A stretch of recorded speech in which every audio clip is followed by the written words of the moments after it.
Pero no sé de dónde, la verdad. ¿No estuvo en alguno de los talleres que impartió la Seratu? No, es que soy de RI, no soy de ingeniería ni nada. Pero de pronto sí nos hemos visto en algún lado, no sé, con He for She. He for She. Es que estoy trabajando aquí en el TEC con un grupo que está enfocado en la equidad y la igualdad de género y hemos hecho talleres y eventos. No, ya me acordé. Yo le he visto platicando con sus amigas, una vez aquí por donde está el restaurante, el 2301, y una vez en la cafetería. Hago mucho ruido. Un poquito. Por eso que Me acuerdo que hubo como una feria de libro y la vi llegar con otras chicas que estaban en la cafetería, ustedes estaban afuera, entonces llegó con unos libros. De los que estaban regalando libros. Es que estaban regalando libros y habían libros de la dialéctica hegeliana y yo Sí, me acuerdo. Sí, no, entonces no Así creo es que sea yo no olvido una cara. no creo que sea una buena forma de recordarme aprovechándome de los libros gratis. Bueno, cuando uno es estudiante hace esas cosas. Claro. No, ya está bien, para eso son. Dijeron agarren todos los que ustedes Sí. quieran, así Sí. que Adriana dijo me llevo 20, no hay problema. Bueno, antes que nada nuevamente agradecerle su presencia aquí, haberse tomado la molestia de estar aquí, compartirnos de su experiencia, porque pues cada uno son expertos y han trabajado en diferentes sectores dentro del sector público, inclusive privado, e inclusive son académicos. Entonces, el objetivo de esta mesa de diálogo es que podamos reunir ideas, propuestas, que tengamos esas experiencias que ustedes han vivido para que nosotros así podamos identificar las áreas de oportunidad que hacen alusión a los problemas que hay en el transporte público en Puebla. El transporte público en Puebla pues es utilizado aproximadamente por el 70% de la población de la ciudad y es uno de los focos grandes también, cuestión de inseguridad a nivel municipal. Ese es uno de los 5 mayores delitos. Bueno, dentro de este se cometen uno de cada 5 delitos, por así decirlo. Entonces, con ustedes los expertos nos gustaría que pudiéramos platicar esta opción. Damos la bienvenida, tenemos representantes de 4 grupos, por así decirlo, de la sociedad civil. Se encuentra Vania Jacqueline Janeiro, ella es parte de aquí del TEC, ella trabaja en el área de seguridad. Vania, mucho gusto. Mucho gusto. Gracias. También tenemos a Ana Paula Muñoz, ella es estudiante de Derecho y Ciencias Políticas y pues usualmente también utiliza estos medios de transporte. Adriana Rueda, ella es de Colombia, estudia Relaciones Internacionales y también es una Usuaria activa de la compañía. Por parte del sector público, Luis Fernando Graham es director de la Subsecretaría de Infraestructura, Movilidad y Transporte del Estado de Puebla. Muchas gracias. La maestra Marta Vélez, exsecretaria de Infraestructura, Movilidad y Transportes del Estado de Puebla. Muchas gracias. Y el doctor Sergio Díaz Sáenz. Muchísimas gracias, doctor. Al igual que nosotros, representando a la parte estudiantil, se encuentra mi amigo Eric Emiliano Eras, estudiante de Derecho y Ciencias Políticas. Derecho. Bueno, es que le gusta demasiado la política. Bueno, Diana Laura Portilla, igual estudiante de Derecho. A mi lado tengo a Andrea López, estudiante de Relaciones Internacionales, y mi nombre es Aldair Ruiz, soy estudiante de Relaciones Internacionales. Bueno, me gustaría escuchar primero al sector que utiliza estos medios de transporte un poco más como de forma genuina o cotidiana. Ustedes, ¿cuáles son las problemáticas que ven en el transporte público cuando lo toman? Cuando se van a trasladar, no sé, en paradas, ¿cuál es su percepción de los conductores?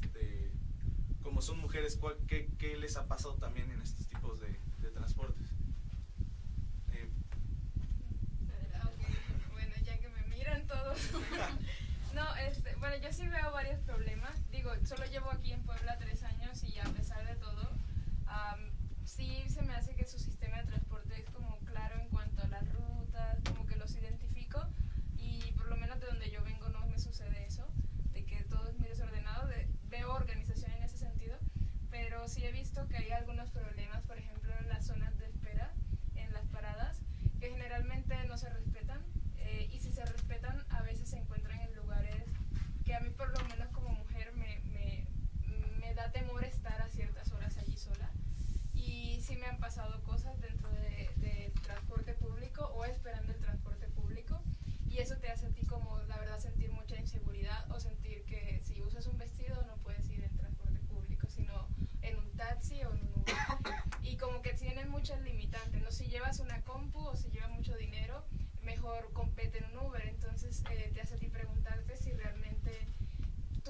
usuario tienes realmente una facilidad o una libertad de movimiento porque pues se cohíbe por muchas formas, especialmente también si eres mujer. Uno de los problemas es eso, lo de las paradas, y otro es, yo creo que es algo que se tiene que trabajar mucho con los conductores, y son las conductas que ellos tienen. Yo uso la combi casi que todos los días, excepto fines de semana, para venir a la escuela o para hacer todo. Y he visto como conductores morbosean a chicas de 12 años, a niñas, a mí o a otras personas, cómo estas conductas se dan entre las personas mismas de los autobuses, los usuarios o los conductores, y cómo entre ellos, porque vivo cerca de una caseta de autobuses, cómo entre ellos alardean de eso. Entonces es un problema que se generaliza y que se adentra en su forma de trabajo, se normaliza entre ellos. Y yo creo que hay mucho que hacer en ese sentido, o sea, capacitarlos, darles una idea más amplia de cómo funciona el mundo, quizás en ese sentido, porque tú sola no puedes, o sea, te ven feo. Bien, gracias. Pues digo, todos mis años de estudiante los pasé de igual manera en transporte público. Y bueno, llega un momento en que ya es insostenible. Sobre todo cuando uno entra a trabajar. ¿Por qué? Porque ya no es nada más traer los libros o la compu, como sea. Traemos equipo que incluso no es nuestro, que es que tenemos que utilizar, pero finalmente no nos podemos exponer. Nos vemos en la necesidad de conseguir un coche. Lo que, bueno, incrementa todavía un poco más el problema vehicular en la ciudad. Como podemos ver, está en aumento impresionantemente. Ya no cabemos, pues a causa de que el transporte público es deficiente. Si fuera, digo, además de todo lo que Adriana nos acaba de compartir, que sí, es cierto, se vive a diario, además de ello, los horarios no los tienen establecidos, las rutas, entendemos que hay a veces que tomar algunas rutas alternativas por las modificaciones que se hacen en la vialidad, pero muchas veces lo hacen deliberadamente, van 2-3 unidades a la vez, y los tiempos de espera se triplican para personas que tienen que estar pues esperando la unidad que ya se fue. Y otra problemática que yo también detecto es que hay paradas en todas partes, o sea, se puede parar. De por sí se había estipulado que solamente en las esquinas, pero no, se vuelve que se paran donde quieren. Entonces, ¿qué pasa? Que hay una persona sola en cada esquina y la ruta va deteniéndose, detiene los demás vehículos, no hay un horario establecido para que se hagan esas paradas. Y he visto en otras ciudades, en otros países, en otras ciudades, aquí mismo en México, que hay paradas, aquí te paras y 2 kilómetros, el usuario tiene que tomar sus tiempos, sabe a qué hora pasa y dice, pues voy a caminar 1 kilómetro, lo camino. Pero llega una parada concentrada donde todos los usuarios lo están esperando y el transporte pues respeta sus horarios y no hay tantas personas en espera solitarias.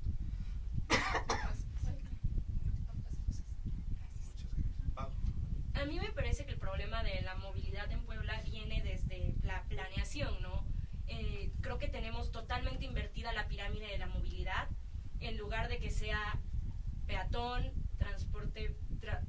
bicicletas, transporte público y hasta el final el carro particular. Creo que sí tenemos un enfoque muy centrado en específico en el carro particular, lo que hace que no haya inversión en el transporte público. Nuestra ciudad está totalmente diseñada en torno a los carros, no en torno a las personas. Entonces, sí creo que lo principal para cambiar como las problemáticas que enfrentamos todos los días, que ya mencionaron, es el cambiar nuestra perspectiva, el darnos cuenta de que las ciudades son para las personas y también el concientizar mucho a la ciudadanía, ¿no? De que no importa más un carro que trae a 1 o 2 personas a un camión que puede traer a 50, 60 personas. O sea, y creo que también es un tema de bastante clasismo, el hecho de que se nos enseña a ahorrar hasta que tengas un carro particular, porque esto es sinónimo de éxito y es culpa de las personas que viajan en transporte público el que tengan que hacerlo porque no se esforzaron lo suficiente o cosas así. Creo que es una visión bastante clasista que quita muchas oportunidades, en especial a las mujeres, ¿no? Porque somos las principales usuarias del transporte público y considero que todas las agresiones que vivimos diariamente es también un reflejo de que se nos está diciendo es que ustedes no pertenecen a la vida pública. Gracias. Maestra, usted fue secretaria de Infraestructura, de Movilidad y de Transporte transporte, dentro de su gestión, ¿cuáles eran las principales problemáticas? Si se identificaron, obviamente, las que están aquí por parte de Adri, de Vania, de Pau, y cuáles eran las actividades o acciones que tomaba el gobierno para mejorar este tipo de pues, problemáticas dentro de la ciudad. Bueno, yo quisiera compartir que independientemente de haber en su momento encabezado la Secretaría de Infraestructura, Movilidad y Transporte, también me asumo como usuaria del transporte público. ¿Por qué? Porque todo el tiempo que estudié en la universidad viajé siempre en transporte público y viajé de orilla a orilla de la ciudad, lo cual me permitió observar diferentes fenómenos. Aparte de eso, bueno, pues soy mujer y también fui víctima, no una vez, muchas veces, tanto del acoso sexual por la condición particular de ser mujer, como de la inseguridad que representa, no solamente para las mujeres, sino para todos los usuarios. Por ejemplo, tomar un camión a las 10 de la noche y darme cuenta de que el conductor va drogado. No solamente es un riesgo para las mujeres, es un riesgo también para los hombres, ¿no? Entonces, efectivamente, o sea, me resultan cercanas las problemáticas que se han compartido en esta mesa. Quisiera comenzar comentando que yo creo que la problemática del transporte no se circunscribe solamente al transporte, es también una cuestión de planeación urbana. Les puedo decir, yo en lo particular vivo al otro lado de la ciudad, vivo al otro lado de la ciudad, soy una persona de más de 40 años. Si yo quisiera venirme en bicicleta a dar clases al TEC, no llegaría, no me lo permite ni la distancia que tengo que recorrer todos los días, ni mis condiciones físicas. En México, de la población económicamente activa, un porcentaje importante son todavía personas de la tercera edad, y los recorridos son largos. Entonces no es solamente una cuestión de transporte público, refiriéndome a lo que se comentaba acerca de la pirámide de movilidad. O sea, si la mayor inversión pública estuviera canalizada a peatones o vamos a pensar a peatones o a bicicletas, la verdad es que el porcentaje real de la población que se mueve por estos medios todavía es muy bajo. ¿Y por qué? Porque la planeación urbana no nos lo permite, porque los centros de trabajo por lo general están lejanos de las viviendas, donde estudian los hijos también no está muy cerca de la escuela. Entonces en este momento es un porcentaje todavía pequeño. Entonces tenemos que enfocar los esfuerzos al sector que tiene el mayor número de usuarios, y que en este momento son, en primer lugar, el transporte público, y en segundo lugar, el transporte en carros particulares. En el gobierno del Estado de Puebla, durante el año 2017, en la gestión del gobernador Antonio Gali, se empezó con una acción muy importante, que es la construcción de la línea 3 del Metrobús. En esta tercera ruta se identificaron, podríamos decir, errores, omisiones que se habían tenido en las rutas anteriores, pues por la falta de experiencia que teníamos con este sistema de movilidad en el estado. Por ejemplo, una cuestión que no se había resuelto de manera adecuada era la integración de las tres rutas, porque no había una adecuada interconexión entre ellas y no se podía usar la misma tarjeta entre todas las rutas. Entonces es muy complicado para el usuario tener una tarjeta para la ruta 1, tener una tarjeta para la ruta 2 y tener o que caminar o que usar otro vehículo para interconectar las dos rutas. La ruta 3 del Metrobús permitirá resolver esta problemática, porque integra tanto en los paraderos como en el cobro, como en la tarjeta, ya las dos rutas existentes con la ruta actual. Recuerdo que cuando era estudiante había algo que me llamaba mucho la atención. Yo estudiaba en Ciudad Universitaria y vivía al otro lado de la ciudad. Entonces, en horas pico, a las 7, a las 8 de la mañana, en horas pico, el microbús, la ruta, se llenaba. Y sin embargo, tenía que hacer un recorrido largo por calles completamente saturadas porque era hora pico, y ya prácticamente no subía a nadie. Prácticamente ni subía ni bajaba nadie, porque empezaba en una unidad habitacional donde había un gran número de población, ahí se llenaba y todos íbamos hasta CU, pero no se podía desviar de su ruta.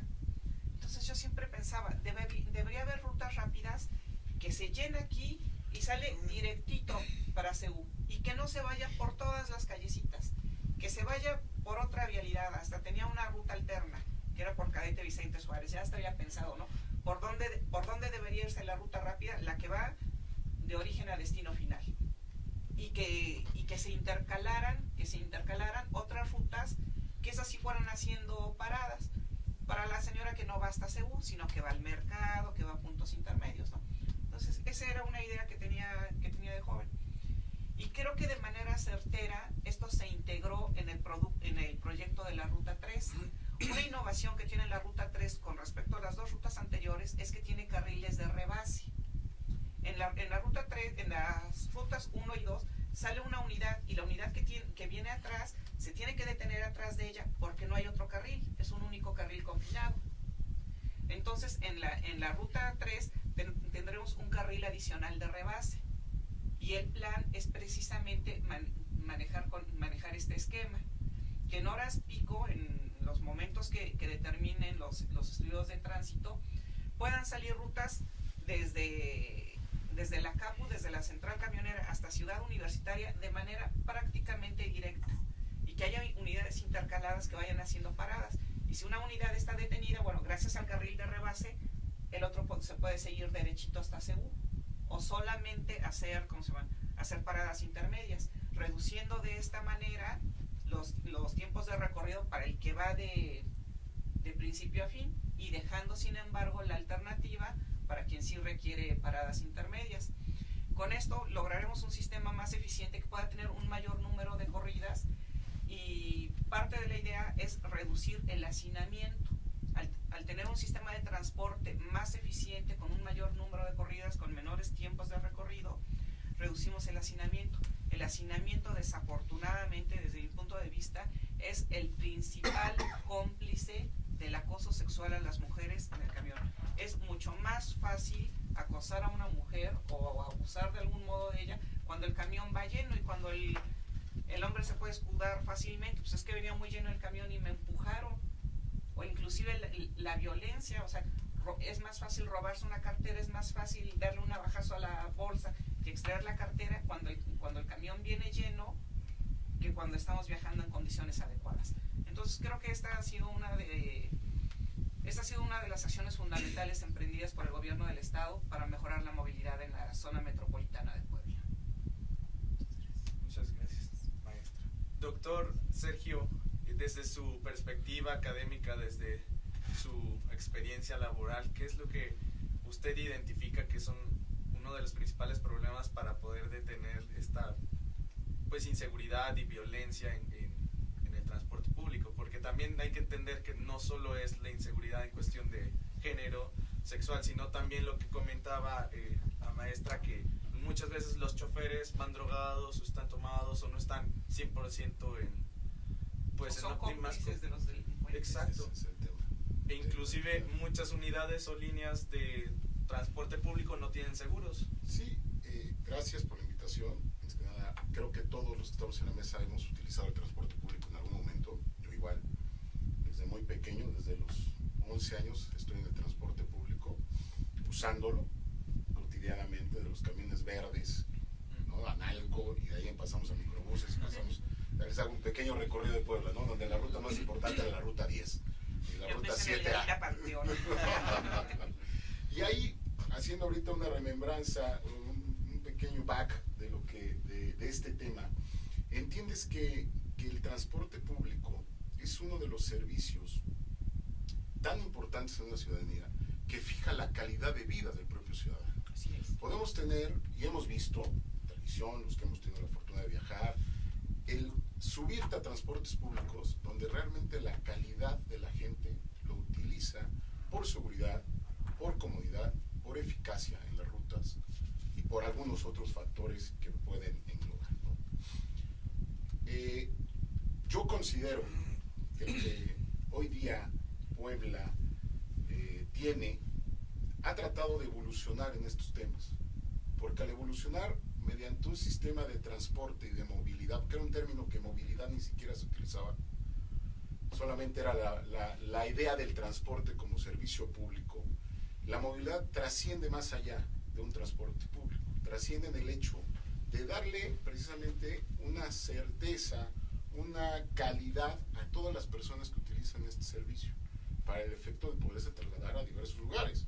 Si bien es cierto, hoy día dentro de esa movilidad y ese transporte tenemos las circunstancias de las ciclovías, desde mi muy particular punto de vista siento que no estamos preparados para hacer, ni para tenerlas, ni para hacerles carriles confinados a ellos, lo que ha provocado inseguridad también para ellos, porque los propios, y me incluyo, nosotros como manejando un automóvil, es desesperante estar en el tráfico, es desesperante porque las vialidades no dan, porque ¿cómo es posible que dentro del centro histórico hagas un solo carril donde entra transporte público, entran particulares y entran bicicletas? Yo no estoy en contra de ellos, ¿no? Al contrario, sí es importante que tengan un modo seguro de transportarse también, ¿no? Pero hasta donde yo he leído y estudiado, solamente el 1% de la población utiliza este sistema de transporte. Porque nuestra planeación urbana no lo permite en este momento. No lo hay, lo que provoca totalmente inseguridad, y no solamente la inseguridad tiene que ver con la inseguridad de facto, la inseguridad de robarte la cartera, sino la inseguridad de salir.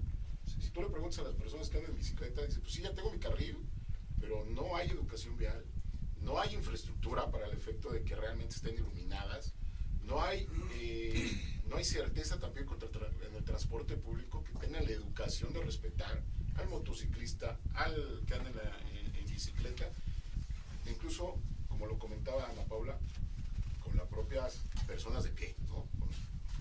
Tomando el tema de la pirámide invertida que estás comentando, ¿no? Siento que Puebla es una de las, o la considero como la cuarta ciudad más importante de la República Mexicana, y si nos vamos a Monterrey, que acá platicando con el doctor Grau, allá estudió, y de mis épocas de estudiante que veía la movilidad de Monterrey, que veía la movilidad de Guadalajara, creo que nos falta mucho. Y nos falta mucho por la falta de planeación que no existió anteriormente, porque única y exclusivamente tenemos, si se fijan, 3 avenidas principales, o 4, que yo puedo decir. El Boulevard Atlisco, lo que es Circuito Juan Pablo II, anteriormente Circuito Interior, la 25 y la 31, de donde si queremos ir de aquí para allá, es un martirio. Y regresarse, ni te lo digo, porque la única vía de regreso en base al Metrobús es irte, imagínate, perdón, agarras el Boulevard Atlisco y no puedes dar vueltas a la izquierda. Entonces te tienes que ir hasta la Fuente de los Frailes, regresarte para poder dar una vuelta a la derecha, ¿no? Cosa que afecta a la calidad de una persona, cosa que afecta a la seguridad también de una persona, ¿no? Y no solamente hablo de seguridad, y reitero, no solamente es una seguridad de cuestiones de delincuencia, ¿no? Creo que hablando también de los derechos que tienen los propios ciudadanos, hay que darle certeza para que una seguridad psicológica, una seguridad de tránsito, como lo comenta la maestra, de poder salir a cualquier hora, poderse mover. Anteriormente podía uno salir sin ningún problema, pero hoy día es imposible, no hay educación. El transporte también se ha utilizado, y no es ahorita en esta administración, sino en todas las administraciones, como un coto de poder para los efectos de movilidad, de marchas, y más en esta temporada electoral. Sé que no es una mesa electoral, pero es lo que provoca también el transporte, que se crean con un coto de poder dentro de las administraciones en que no podrían ser tocadas hasta que llegó la anterior administración de salud con el gobernador Rafael Moreno Valle, que empezó a regular, y hoy día con el gobernador Tony Gali, una de las principales cuestiones que ha querido es precisamente tratar de regular concesiones y tratar de mantenerlas en regla, porque todos, creo que los que manejamos, supuestamente el reglamento señala que no puede rebasar el transporte público, quieren su carril. Bueno, se ocupan primera, segunda, tercera, camellones, todo, ¿no? Entonces, no hay cultura para el trabajador, no hay medios de control para el propio conductor, no hay certeza, porque acá los que ganan son los concesionarios. Claro. Muchas gracias, doctor. Director Luis Fernando, hablando, por ejemplo, de lo que decía el doctor Sergio, dentro de la Secretaría de movilidad, de transporte, ¿se han tomado algunas medidas como para a los concesionarios ponerle alguna sanción en cuestión de seguridad, bueno, en cuestión de tránsito, en otras cuestiones, o sea, van de la mano con ustedes, debido a los conductores? Porque muchas veces también, o sea, cometen muchos accidentes, no tan solo para los que van dentro de los autobuses, sino, como comentaban, para los ciclistas. Y muchas veces por ejemplo, señoras de una edad avanzada van bajando del camión y estos arrancan y caen, se lastiman, y pues, o sea, ese también es algún tipo de inseguridad del transporte público, ¿no? Entonces, ¿qué nos podría comentar ustedes de su experiencia? Voy a hablar poquito de movilidad y más de transporte público, porque si hablo de movilidad voy a acabar aquí el show con el doctor. Quisiera empezar un poquito clarificando una cifra que diste al principio de la plática, donde decías que el 70% de los poblanos y poblanas se desplazan en transporte público. ¿De dónde viene esta cifra? Los últimos números de INEGI lo que nos dice es qué porcentaje de hogares tienen por lo menos un automóvil. Y en el caso del estado de Puebla, en su totalidad, y esos números hay que verlos con cuidado, porque las situaciones urbanas son muy diferentes de la parte rural, y eso mueve un poquito los números. Pero lo que nos dice INEGI es que en el estado de Puebla el 68.8% de los hogares no tienen un automóvil, ¿no? Entonces asumimos que esas personas utilizan el transporte público y otros medios no motorizados para sus desplazamientos. Claro. Ese es un indicador. Sí. Por otro lado, tenemos lo que son los desplazamientos, ¿no? Los últimos números que tenemos en Puebla son de 2010, de una encuesta que se hizo ya hace algunos añitos, donde en la zona metropolitana de Puebla tenemos más de 3,5 millones de desplazamientos al día de todos los habitantes, que pueden ser a pie, pueden ser en bicicleta, pueden ser en automóvil. Entonces, de estos desplazamientos, el 64% se hacen en medios motorizados y el resto se hacen en no motorizados. Los que nos interesan son los motorizados. De ese 100% de desplazamientos motorizados, cerca del 75% se hace en transporte público, ¿no? Entonces sí hay, estos dos indicadores sí tienen algún tipo de correlación, ¿no? Pero estoy completamente de acuerdo que el fenómeno de expansión urbana tiene una presión directa en la prestación de los servicios públicos, no solo de transporte, de todos los servicios públicos, y entonces estamos inmersos en un modelo, en un círculo que no tiene salida, basado en la expansión urbana. Porque al tener más expansión urbana, pues más distancias, más costos, más dificultades de traslados, y eso provoca que el transporte público también sea menos eficiente, se tiene que trasladar más tiempo, ¿no? Al ser menos eficiente, pues vamos a buscar otras formas de trasladarnos que no sean en el transporte público, y eso nos va a despertar un interés en tener un automóvil particular. A como sube el parque vehicular, pues los gobiernos responden con mayor infraestructura vial, y al haber más infraestructura vial, generamos o estamos incentivando que la gente utilice el automóvil particular como su forma usual de desplazamiento, y vuelve a empezar el ciclo, ¿no? Entonces estamos encerrados en ese ciclo de expansión urbana y movilidad urbana. En la agenda pública, en la política pública, sí hay ya medidas para contrarrestar este fenómeno, ¿no? Están los polígonos de contención urbana, la SEDATU está cambiando también sus políticas para evitar que las urbes sigan creciendo y empezar a aprovechar los terrenos que están ociosos dentro de las urbes, generar mayor densidad, ¿no? Pero pues todo eso se ve muy bonito en el papel, pero no vemos que en realidad esté ocurriendo, ¿no? La cuestión es que siguen dándose los desarrollos urbanos en las periferias, ¿no? En Puebla, en específico, ¿qué hemos hecho para mejorar la calidad del transporte público? curiosamente en Puebla nació una norma para certificar a los operadores de transporte público, no solamente en Puebla, sino en todo el país. Y esto se hizo con el CONOCER, que es un organismo que certifica competencias laborales. Entonces, las normas para operadores de transporte público y para operadores de taxi se hicieron aquí en Puebla, ¿no? Y para que una persona obtenga una licencia para conducir de chofer de transporte público, necesita certificar sus competencias laborales y necesita tomar un curso que ni siquiera lo toma con la autoridad.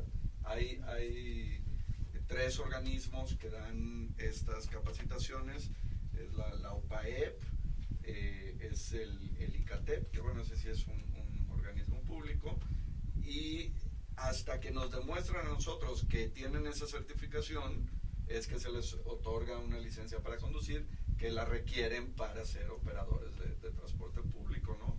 Entonces, necesitamos evaluar y entender qué nos está fallando en esa capacitación, si somos de los pocos estados en el país que tienen una normativa de esta naturaleza. Cuando estaba la maestra Marta en la secretaría, también ella impulsó un programa para capacitar a los operadores en temas de género, en temas de seguridad pública.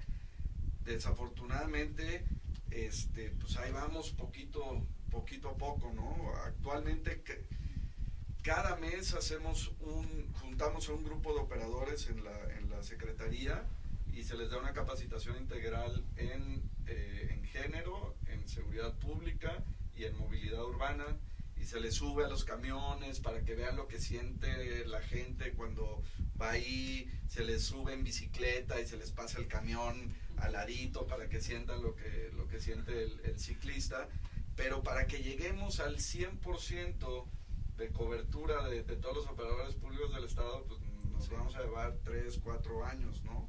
Porque cada taller de estos lo hacemos para 40 operadores, uno al mes, son 400, 500 operadores al año, y tenemos un universo bastante mayor que eso, ¿no?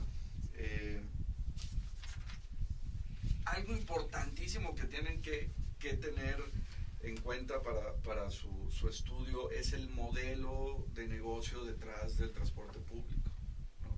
Entonces aquí seguimos con lo que llamamos el hombre camión, ¿no? El hombre camión es el modelo de operación actual que existe en casi todo el país, donde un concesionario, ¿no?, tiene ese derecho a explotar con un vehículo la ruta determinada, ¿no? Y así como él, puede haber 80 o 100 más en una misma ruta. Entonces operan individualmente, ellos buscan su beneficio de negocio personal, ellos tienen que sacar su utilidad de operar ese camión, entonces no les importa operar como un todo de manera integral. Por eso es la lucha del centavo, por eso van los camiones uno tras otro, ¿no? Ganándose el ajá, sí. Todavía cabe. Unos colgados. Arriba, en el techo. La puerta así como Titanic. Luego ustedes han visto que en ciertos puntos de la ciudad hay personas que tienen un checador, ¿no? Y que a él están... Esas personas ni siquiera trabajan para los concesionarios. Es un negocio personal, ¿no? Donde el operador les da una propina por compartir la información que le permite tomar decisiones sobre si ir más rápido o esperar, ¿no? Yo fui checadora de combis cuando era estudiante. Yo checaba y sí me pagaban, pero me pagaban muy poquito, o sea, ganaba el salario mínimo, pero efectivamente, o sea, el principal ingreso del checador es que cuando ya se va, o sea, en la última vuelta, todos los choferes le regalan una moneda, le dan una pequeña propina, pero como son muchas unidades, se junta algo. Pero bueno, siempre si quieren uno que le den una buena propina, te dicen, ¿a cuánto va el otro? Sí, los he visto de que luego lo rebasan. Sí, hay esa costumbre. llevas el 25-2, que la unidad 25 va a 2 minutos para que ellos ajusten sus tiempos. Entonces, ese es un sistema inteligente, créanlo, ¿no? O sea, a falta de sensores, GPS y de programas, ¿no? Esa es la inteligencia que maneja actualmente el transporte público. En México estamos en la transición del modelo de hombre-camión al modelo empresa-ruta. ¿Qué es lo que se busca? Que cada derrotero, que se le llama así a la ruta, se le asigne a una empresa, donde en vez de que haya 80 concesionarios, la empresa sea la concesionaria y los socios de la empresa sean aquellos que operaban en la ruta y obtengan sus utilidades en base a su aportación de capital, a los camiones que aportan. Entonces, un punto importante, necesitamos ya que en una futura reforma a la Ley de Transportes del Estado, es que las futuras concesiones ya no se den al hombre camión, ¿no? Eso ya lo hizo la Ciudad de México. En la Ley de Transportes de Ciudad de México, los nuevos corredores, por ley, tienen que ser empresa ruta, ¿no? Sin embargo, en el largo plazo esa tampoco va a ser la solución. ¿Por qué? Porque hay lugares donde tenemos que dar el servicio por un interés social, donde no va a resultar económicamente atractivo para ninguna empresa operar esa ruta. Entonces el esquema empresa-ruta pues es un esquema también pensado únicamente en el beneficio económico de los concesionarios, ¿no? Cuando tuve la oportunidad de conocer el sistema de transporte de Sydney en Australia, que incluye tren, camión, ferry, sí, son los tres, y es una sola empresa. Todo el transporte de la ciudad es una sola empresa. ¿De qué sirve esto? De que si le tenemos que dar el servicio a una colonia donde solamente hay 3 personas que utilizan el transporte público, pues no importa que esa ruta sea ineficiente económicamente, las ganancias de todo el sistema permiten dar ese tipo de servicios. Pero bueno, como quiera, en México el primer pasito es que pasemos a la empresa ruta, ¿no? El transporte público es la única solución para la movilidad de las ciudades en todo el mundo, ¿no? Ninguna ciudad del mundo de cualquier nivel, si pertenece a la OCDE, ninguna ha solucionado el problema de la congestión vial. Hay congestión vial en París, hay congestión vial en Nueva York, en Londres, en Lima, en Buenos Aires, ¿no? Entonces, nadie tiene, la única ciudad que creo que lo ha sabido controlar es Singapur. Nada más que Singapur pues es un régimen autoritario, ¿no? Donde ellos limitan la cantidad de automóviles que puede haber en el país. Entonces yo creo que esa solución no nos gustaría. Igual en La Habana, Ajá. hay poquitos Bueno, pues sí. carros y la gente siempre camina. Y su transporte es una sola empresa también y funciona. Sí, Pero es una empresa del Estado, ¿no? Sí. Entonces, el crecer las vialidades nunca va a ser suficiente. Ese es un fenómeno que se llama demanda inducida. Si hacemos más vialidades, si ampliamos avenidas, si hacemos más carriles, eventualmente se van a llenar de vehículos, ¿no? Entonces ahí es donde este nuevo paradigma de la movilidad urbana busca impulsar otros medios, pero efectivamente el transporte público es lo que vemos como solución. Y aquí lo que te iba a decir, yo espero que Puebla nunca sea como Monterrey, porque... No, yo hablo de mis épocas cuando yo fui, Monterrey era malísimo. Hoy día vas a Monterrey y es un caos, No, es un como caos. cualquier ciudad, como primera ciudad, ¿no? Es un Terrible, caos, ¿no? pero como estudiante yo sí, lo utilicé cuando iba Sí. al campus. Era un transporte limpio. Sí, estaba la muy- línea 1 que pasaba por ahí por el tren. Bueno, llegas de Puebla, vas a ese estado, llegas y dices, oye, pues acá sí hay inversión. Se ve que el norte hay inversión, ¿no? Y Hablando de los 90s. Y por último, quiero comentarles que ya hay una política pública nacional establecida en instrumentos normativos que habla de la jerarquía de movilidad, que habla del impulso al transporte público, que habla incluso claramente en una ley nacional de desestimular el uso del automóvil particular y promover el uso intensivo del transporte público. Yo estoy estoy hablando de la Ley General de Asentamientos Urbanos, Ordenamiento Territorial y Desarrollo Urbano, aprobada hace como un año antes de la reunión de Hábitat 3, ¿no? Es una ley general. Y ya en Puebla, en diciembre, la legislatura aprobó la nueva Ley de Desarrollo Urbano y Ordenamiento Territorial del Estado de Puebla, donde ya tiene un capítulo de movilidad y donde esta política pública ya está incluida. Es el artículo 118, donde está contenida la jerarquía de movilidad y estas políticas de desincentivar el uso del automóvil, de promover el transporte público, de mejorar la seguridad vial. La seguridad vial es un problema terrible en nuestro país, ¿no? Y bueno, pues el Plan Nacional de Desarrollo es el primer Plan Nacional de Desarrollo que introduce el concepto de movilidad urbana, y el Programa Nacional de Desarrollo Urbano también establece estas políticas. Desafortunadamente, durante todo este sexenio, Hacienda no le asignó un solo peso al programa de movilidad de la ciudad. Si me permites abundar, es tan importante ya la movilidad que está catalogada dentro de los derechos humanos a la ciudad. Sí. Yo quisiera decir algo. Yo creo que la movilidad, en el sentido de desplazarse de un sitio a otro, es también una cuestión de movilidad social. Les puedo compartir que, bueno, yo estudié por ahí de los años 90 en la Universidad Autónoma de Puebla, en una universidad pública, y me di cuenta que una gran limitante para que muchos muchachos pudieran tener acceso a la educación universitaria era que no tenían para pagar sus pasajes. He platicado en algunos foros una anécdota que tenía unos compañeros que eran de Coronango, venían de Coronango, iban hasta Cebú, o sea, tenían que atravesar, no la ciudad, tenían que atravesar la zona metropolitana. Ellos eran albañiles y estaban estudiando la carrera de ingeniería.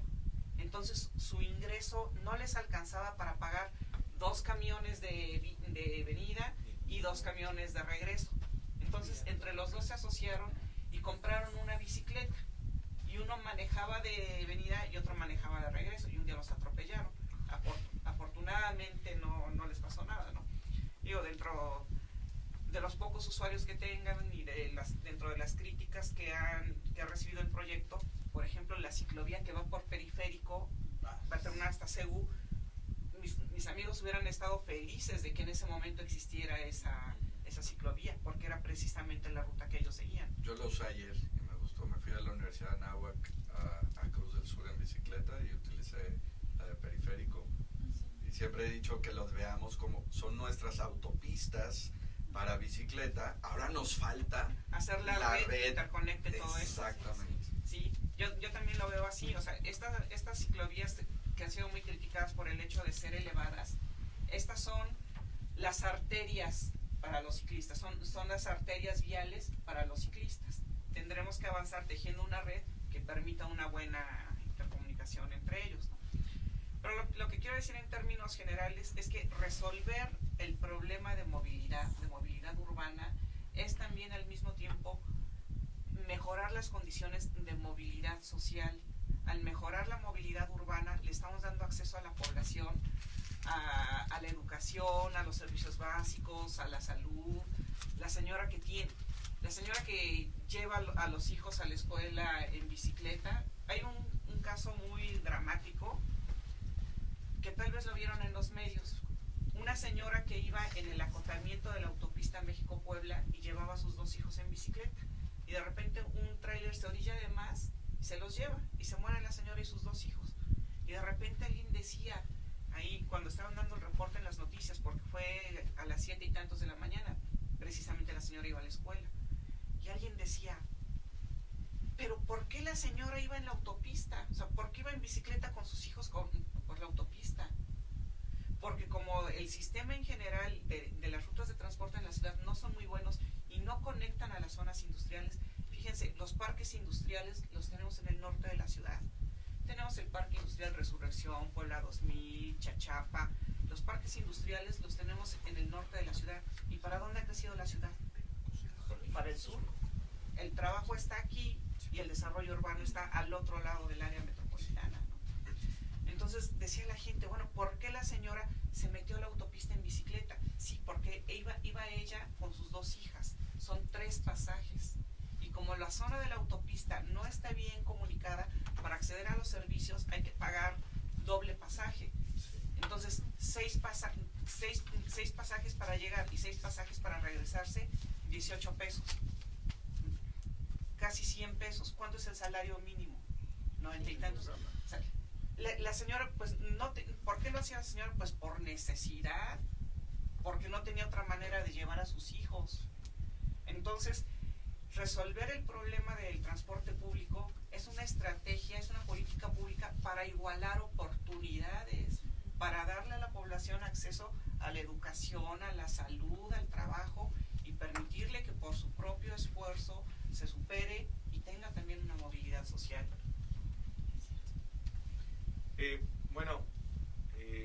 Nos gustaría también escuchar de todos los que estamos aquí presentes, pues propuestas que han desarrollado, no sé, durante sus carreras, que en algún punto de la vida o del transcurso en el transporte público, o de camino a casa, o viendo alguna noticia, algún problema, han planteado también dentro del gobierno y por fuera, ¿no? Como emprendimiento social y estos puntos.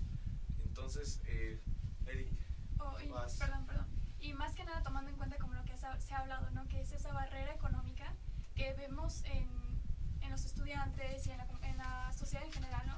¿Cómo podemos pasar esa barrera usando, por ejemplo, la tecnología, la innovación, pero también la participación ciudadana, ¿no? No sé, generar ideas, propuestas, nos gustaría escuchar sus opiniones. Yo tengo 2 propuestas ya para cerrar, ligando con lo que decía.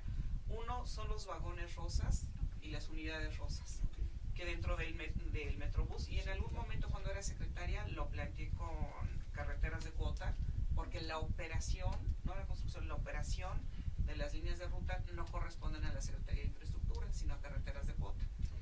Entonces, en algún momento lo planteé con el director, ya no supe cuál fue el resultado de los estudios y resultó factible, pero mi propuesta es que dentro de las líneas del Metrobús haya vagones rosas, de acceso exclusivamente para mujeres y para niños.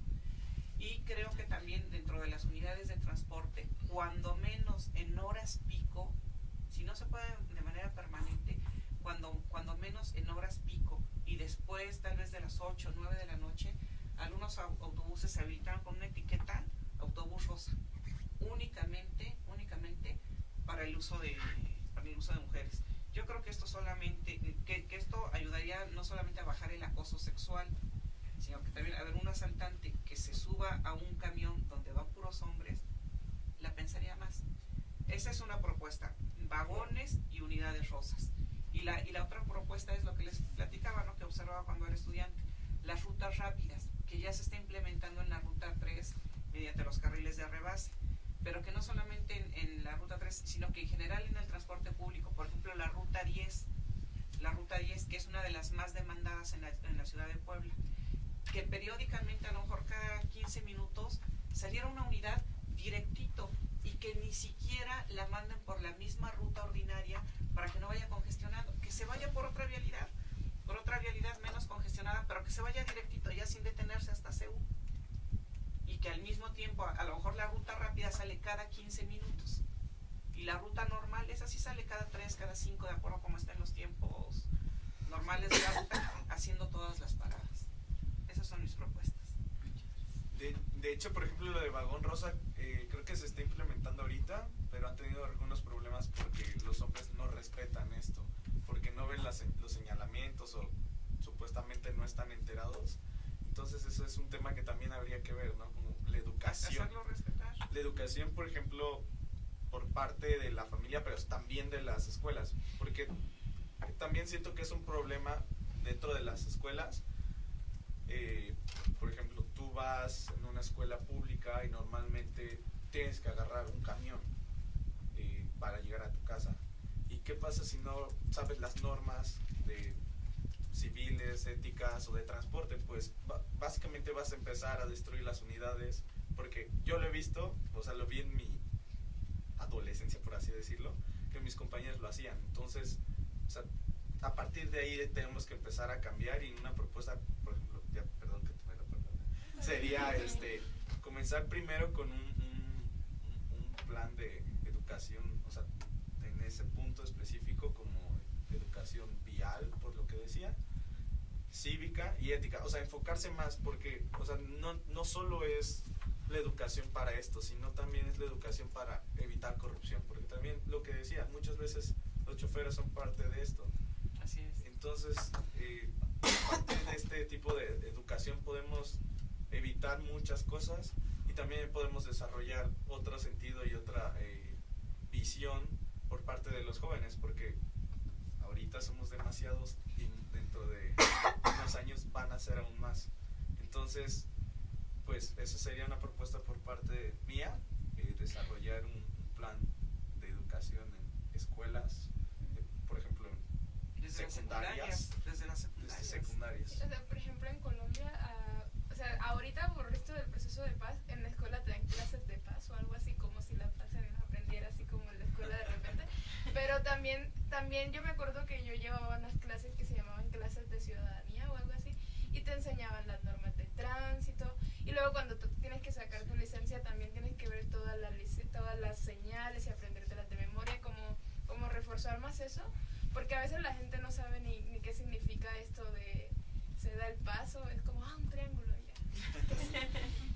Y lo otro era lo del sistema que creo que comentaban. Yo sé que aquí hay personas con mayor experticia que yo en esto, pero tanto en la ciudad donde yo vivo en Colombia como aquí he visto el mismo problema de que este sistema de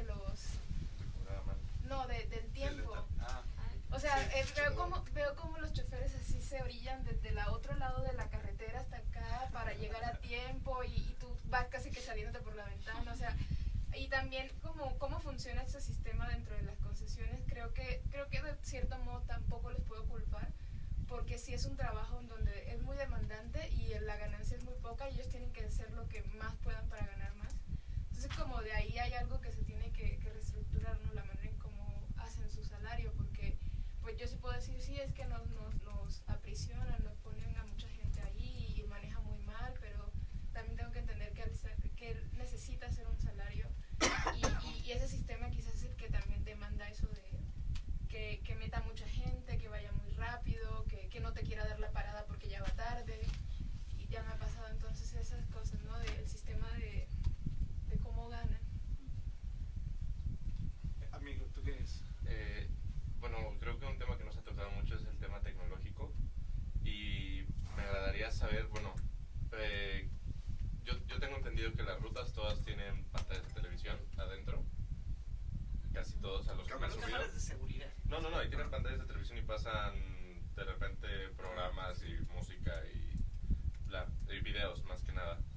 No, yo Nunca me ha tocado. Las nunca les ha rutas tocado. de Puebla. El se bicentenario refiere a ruta. Al ruta. Se al refiere al sistema ruta. Sí, al sistema ok, ruta. A todo el sistema ruta. el Metrobús, por Sí, así sí. decirlo. Ok. Que tengo entendido que ahora es el más usado porque tiene mayor conglomeración, ¿no? Precisamente por la rapidez que Pero tiene. en donde da servicio, ¿no? En el resto. Ajá. Sí, hay sectores que no están cubiertos Así es, todavía sí. por... Pero, o sea, a lo que me refiero es que por la velocidad es un transporte preferido a los camiones tradicionales que van al Pues lado. eso nos gustaría, sin embargo hay usuarios que todavía que prefieren el sistema anterior y ahorita les voy a decir por qué, ¿no? También es más caro el Metrobús, ¿no? No, Un Es peso igual. 50. No, pero yo te digo, o sea, yo nunca he usado el ruta porque no pasa por donde tú, necesito. claro. Y si quiero usarlo me toca agarrar otro camión para llegar al ruta y luego tengo una amiga que usa el ruta para ir al centro y siempre está lleno y siempre va apretada. Ahorita les platico, por ejemplo, ¿por qué los camiones no hacen parada en paradas autorizadas? Uno, porque no sabemos cuáles son las paradas autorizadas, ¿no? Justamente estamos trabajando en un proyecto donde ahorita por lo menos por parte de la autoridad estatal, antes de que termine esa administración, vamos a dejar señaladas las paradas, pero únicamente en las vías de jurisdicción estatal. O sea, dentro de la ciudad hay algunas avenidas que administra el Estado y el resto las administra el municipio. El tema de las paradas en vías municipales tiene que participar el municipio, ¿no? Ese sería, digamos, lo primero, no hay paradas señalizadas. Bueno, las señalizamos, pero la gente está acostumbrada, los usuarios, a hacer la parada en Sí, donde sea. cualquier Pasa lugar, y- ¿no? Entonces, ese es otro tema, ¿no? Y es muy cómodo, pues salgo de mi casa y aquí paro el transporte, y si necesito ir ahí, bájeme aquí, Sí, ¿no? pues le Sí. somos de, bajan en el tope, bajan ahí en el arbolito. Por favor. Entonces, es una cuestión que tiene que ver con educación, con capacitación y con cultura, ¿no? Muchas veces nos reclaman, es que ¿por qué no sancionan, no? O sea, de verdad, la capacidad sancionadora del Estado está muy, muy reducida. Con la cantidad de camiones que hay, con la cantidad de rutas y con el número limitado de supervisores, aquí la maestra no me dejará mentir, pues de verdad se ha vuelto ya imposible tener un esquema de supervisión y sanción que abarque el 100% del universo. Nos están ayudando mucho ahora los ciudadanos en Twitter, ¿no? Nos mandan unidad tal y nos mandan el video, y pues ahí vamos, y aunque sea con el video y que nos pudieran legalmente impugnar la sanción, pues ahí el director de operación del transporte les levanta la boleta con algún otro artículo o alguna otra violación, pero se está haciendo, ¿no? Y ahí la ciudadanía nos está ayudando. Y aquí es donde los medios tecnológicos juegan un papel fundamental. Ustedes saben que en todo el sistema ruta y en algunas rutas tradicionales se implementó lo del botón de pánico. Sí. Entonces cada camión se le instaló un DVR, que es una máquina que va grabando el video que se está generando en las cámaras del camión, que está conectado a la central de policía, al C5, donde se puede ver en tiempo real el video y se puede escuchar el audio de lo que está pasando en el camión, y donde el operador tiene un botón escondido donde lanza una señal de alerta cuando está sucediendo algo. Ese equipo de naturaleza tiene un costo de entre 20 y 30 mil pesos. Entonces, mucho se logró con apoyo gubernamental, ¿no? Pero si nosotros obligáramos a cada concesionario a que lo pusiera, pues no les va a salir invertir 30 mil pesos nada más para eso. Entonces aquí es donde puede entrar la tecnología disruptiva. Un celular de 1,500 pesos que trajera el camión, pues esto tiene un GPS que con 300 pesos al mes pudiera estar transmitiendo la ruta, la señal del camión. O sea, es pensar en esos otros esquemas donde nosotros como autoridad pues también pudiéramos saber en dónde van los camiones, porque volvemos a lo mismo, la supervisión. Si el camión se nos sale de la ruta que nosotros le tenemos autorizada, no tenemos manera de saberlo, ¿no? Entonces, pues estos van modificando sus rutas y sus caminos muy diferente a lo que nosotros como autoridad les autorizamos.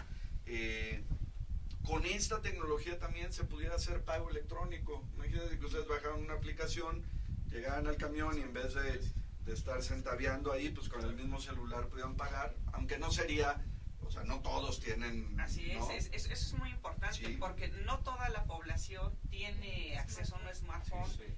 y a lo mejor alguien hace el esfuerzo y tiene un smartphone, pero difícilmente tiene datos. Exactamente, ¿no? Entonces es tener la baraja amplia y abierta de Pero hay formas opciones. de ponerle a tu teléfono como una lector de tarjeta y pues se saca, no sé, una tarjetita para la ruta. Habría maneras más fácil, porque pasar la tarjeta en el tiempo de la transacción haría filas, ¿no? Pero tenemos sistemas como Parquimóvil, una empresa poblana que incluso está aquí en el Parque Tecnológico del TEC de Monterrey, donde con un código QR se pudieran hacer los pagos, ¿no? Entonces eso es una opción. Les invito también a que descarguen la aplicación Moveit. Estamos ya trabajando con Moveit. Todos estos camiones y combis que ya tienen GPS los estamos ligando a esta aplicación. Incluso ahorita ustedes ya en línea 1 y línea 2 de ruta ya pueden ver en tiempo real en cuánto tiempo va a llegar. No pueden ver el camioncito dónde va, pero si se ponen en una estación les va a decir el siguiente camión llega en 1 minuto o en 2 minutos, y va a estar ahí parpadeando. Estamos afinando ahí todavía algunos detallitos, vamos a sumar a todas las alimentadoras, pero con Movit, digamos que va a ser la aplicación oficial de información de transporte público de la ciudad, porque si ustedes llegan a Puebla y quieren desplazarse en transporte público, no hay manera en que sepan qué ruta agarrar, a menos que estén preguntando. Y a mí me ha tocado incluso ya sabe cómo llegó. no, que la gente toma rutas más largas, ¿no? Sí. Porque es la que conocen, ¿no? Y si ustedes van a la tiendita, al puesto de periódicos y compran en 10 pesos el famoso mapa ese, pues ese mapa no sirve absolutamente para nada y es mentira, ¿no? Sí. Terminé al otro lado de la ciudad, salí a las 10 de la mañana en la casa y pude haber regresado a las 11 y llegué hasta las 4 de la tarde y casi que lloro. Fue horrible, fue horrible.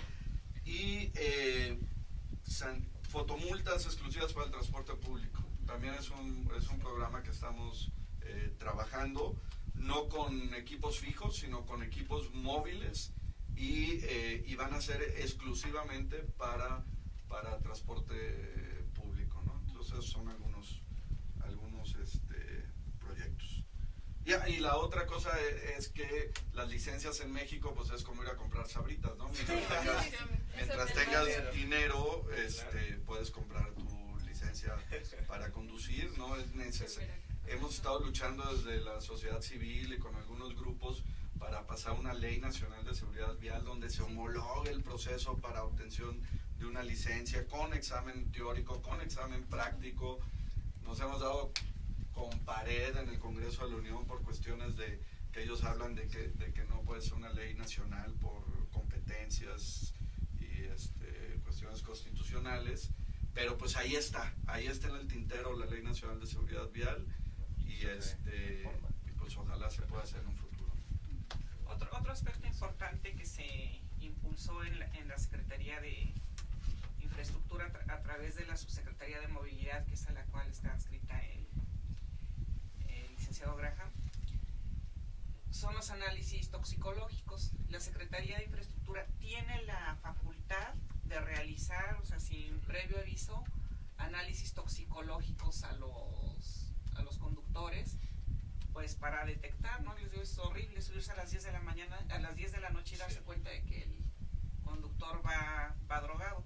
Sin embargo, efectivamente, o sea, el número de supervisores, los recursos para reactivos y demás, pues no son lo suficientes para poder estar muestreando con la frecuencia que debiera ser, ¿no? Sin embargo, sí se ha hecho un esfuerzo importante para aleatoriamente agarrar a los conductores y órale su prueba toxicológica. Sí, sí, claro. Las conclusiones, pues nada más me gustaría así como, no sé, agregar mi opinión, mi punto de vista. Si los concesionarios son, digamos, proveedores y tanto el gobierno como la ciudadanía somos clientes, creo que tenemos el derecho de exigir. Y entonces, iniciando desde la limpieza y mantenimiento de las unidades, exigirlo así de no vas a operar, o sea, que se presente, no sé, un catálogo de las unidades que tienen y exigirles que estén en buenas condiciones, que no pase de, creo que son 10 años, ¿no? Que tienen que tener, creo que, las unidades Sí, como máximo, algo así. Entonces, exigirles eso, que traigan bien las llantas, o sea, un mantenimiento, no sé, monitoreado. Esto de las paradas autorizadas, pues sí, la gente, digo, nos cuesta un buen trabajo los cambios. Digo, aquí en el TEC hacemos cambios a cada rato en cuanto a seguridad, ya sé que van a odiar, pero digo, causa molestias al principio, pero funcionan a la larga y ya después ya nos damos cuenta, nos metemos y pues lo mismo puede pasar, ¿no? Que sí, la gente se va a molestar al principio, pero bueno, las paradas son estas y son autorizadas y están vigiladas y todo eso, entonces pues ya nos vamos a ir acostumbrando. Esta implementación que comenta del celular, que ya iba a integrar el GPS y la cámara, igual exigírselo al concesionario no es una inversión tan grande como instalar un sistema más sofisticado y pues incluyendo los botones de pánico, ¿no? Y bueno, y a la par de eso, pues sí es importante también, no sé, bueno, o sea, sabemos que se hace, pero trabajar junto con la seguridad vial, porque pues no solamente es el transporte, aquí tenemos el transporte del Expreso Tec, que pues es seguro, lo tenemos monitoreado, tienen sus botones de pánico, o sea, sabemos la ruta donde va y todo, pero al momento de bajar y caminar un par de calles, otra vez la inseguridad, entonces pues ahí nos vemos otra vez limitados y decimos, no, pues aunque sea el transporte seguro, las calles no lo son, y pues volvemos a optar por el vehículo, ¿no? Y pues, digo, a la par también con la expedición de licencias, si hubiera menos, así como un poco más complicado con